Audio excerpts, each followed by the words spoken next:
So you want to start making guitar videos, bass videos, whatever videos for YouTube, and you're realizing on a lot of other videos that it's very expensive to do so. Well, that's BS. Maybe you want to hear the smooth, relaxing sounds of some Megadeth.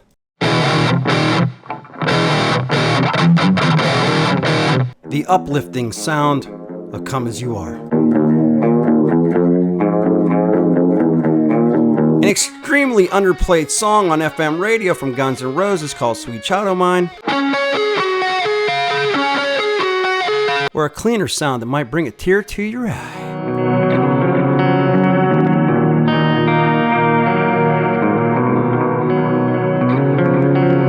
Listen, if you're a professional engineer, wanting to record sound for big artists, move along, this video is not for you. I'm gonna miss you. However, if you're just starting out, you have a limited budget, but you want to get some guitar videos, bass videos, whatever videos up on YouTube, and you want them to sound half decent without spending $300 for an interface, $1,000 for a video editing software, and another $1,000 on a guitar recording program, then this video is for you. Now, what a lot of people do is they'll set up a boom mic. They'll put it up in the front of their camera and they're horrible. At least when you're further away or in a large room. You see, the echo just kills you.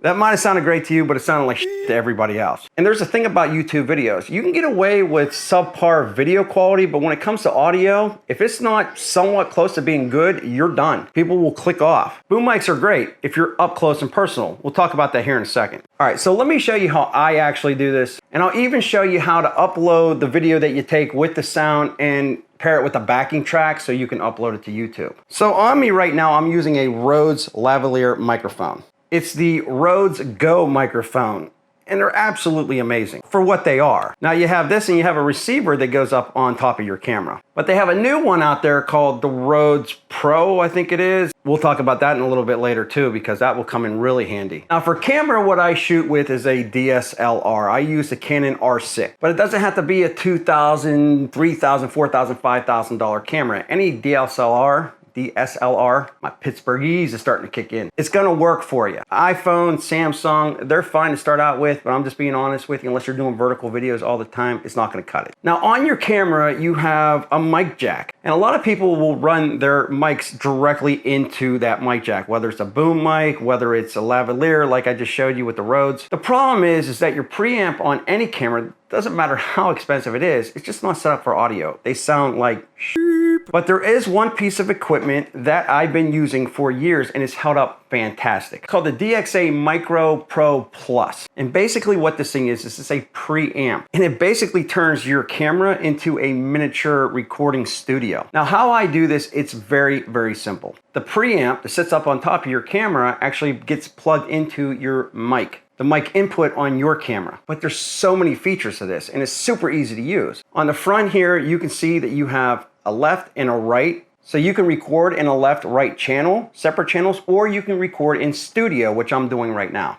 The studio is the easiest if you're just doing a solo type of deal. However, if you had two amplifiers or two people playing, you can hook one mic up to your first amp and then the other mic up to your second amp. Now the Rhodes that I'm using, it only comes with one mic.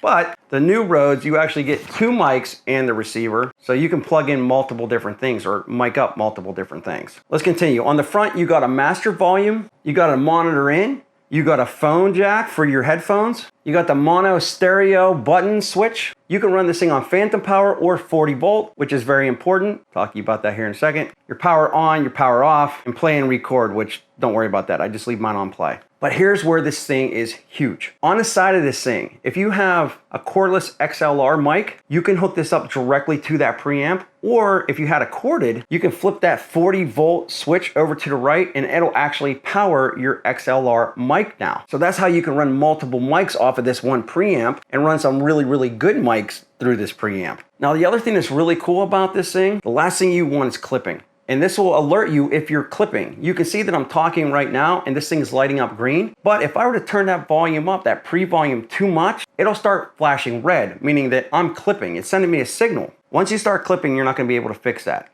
Even in post, it just doesn't work. So I always record myself on a lower setting, and then I'll boost it up in the editing software. Now, let me show you how I have mine hooked up exactly. I turn my built-in preamp in my camera, which is horrible, all the way down to 0, and then I bump it up 1. Then I plug my preamp, my Pro Plus, directly into the camera, and that's all it takes to set this thing up. And because I only have the one microphone here, I'll leave my camera pointed directly at me. I'm not singing, so I only needed one mic.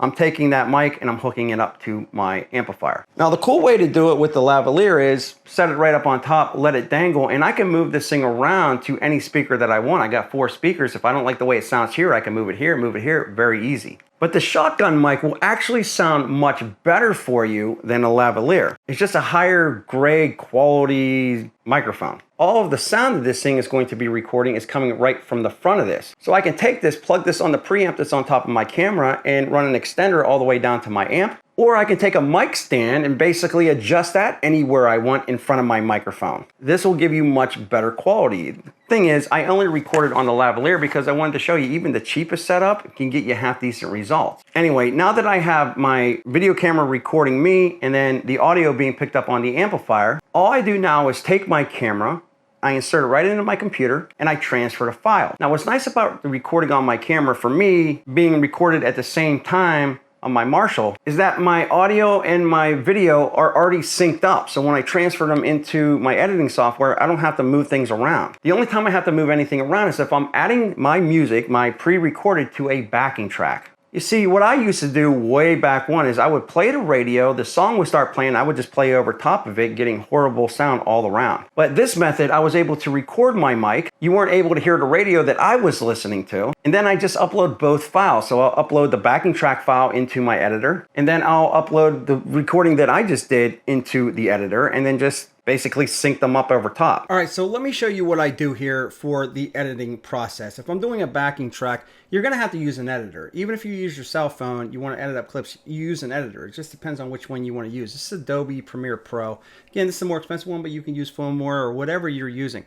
You can see here, this is the original track of me just playing guitar. And I'm gonna warn you, there's a bend in here, it just, oof.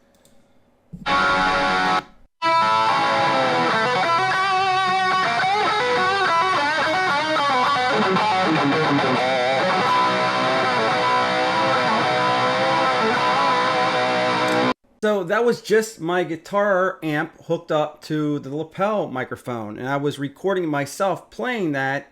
I had no lapel mic on me, but I was listening. You can see the radio right here. I was listening to the song. You don't really pick it up on the lapel mic because it's so close to the amp. So now I'm just going to take that backing track, and this is a live version of Paradise City, and I would just line those two up. So here's what it sounds like with just my guitar, and then the backing track that I inserted later in the editing profile.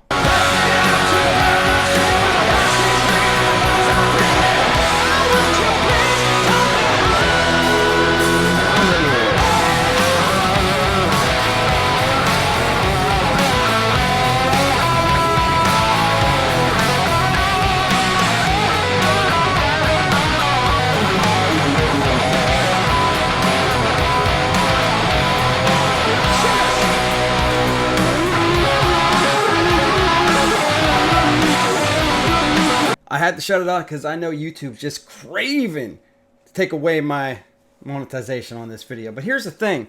Now you have your mic hooked up to your amplifier. You got the video recording you playing the guitar, and you have a separate backing track that you export or import into your editing software. And everything's more apart, that you bring them together. They sound better that way instead of just putting yourself in a room, playing the radio really loud, playing your guitar amplifier, trying to pick it up, and everything's just echoing and sounding really bad all over the place. Now let's talk about editors. I use Adobe Premiere Pro. It's an expensive software, but it's a professional grade software. I have another channel called Tool Review Zone that I use that. I've been doing YouTube for years. There's other ones out there that I'm not affiliated at all with. Something like a Filmora, which you pay one time and you get a free license for life. It's actually pretty cheap. Or you can do a completely free DaVinci Resolve. Believe it or not, that's pro grade. The color grading on that thing is supposed to be awesome. And then you can do it that way. Here's the thing. If you want to start doing YouTube videos, I think a lot of people get, I don't know, nervous, scared away from YouTube because everybody that I see just makes it harder for them. They tell them they got to go out and spend $5,000 just to record their gear. And that's not the case. Use what you have. Be creative. I mean, hell, look at Eddie Van Halen. He used what he had and he became an iconic figure. And I think YouTube's bad for that sometimes. I know these younger kids, they go on there and they just want to hook up their camera to their amplifier and get some half decent sound without spending $1 million, and there's just no videos for them. So hence why I'm making this. And I'm sure I'm gonna get wrecked in the comment section. Well, you know, you should have a professional this, you should do this, or you should do that. Make a video yourself, show us how to do it. Don't just sit here and bust everybody else's balls. Show us. Put your money where your mouth is. And yeah, that's it. Hopefully your videos, they sound real nice like now, or at least better than what they did, you know, with that echoey room. Now, if you wanna sound like Zach Wild, check out this video right there. If you wanna get subscribed, get subscribed. We'll be back with more videos soon.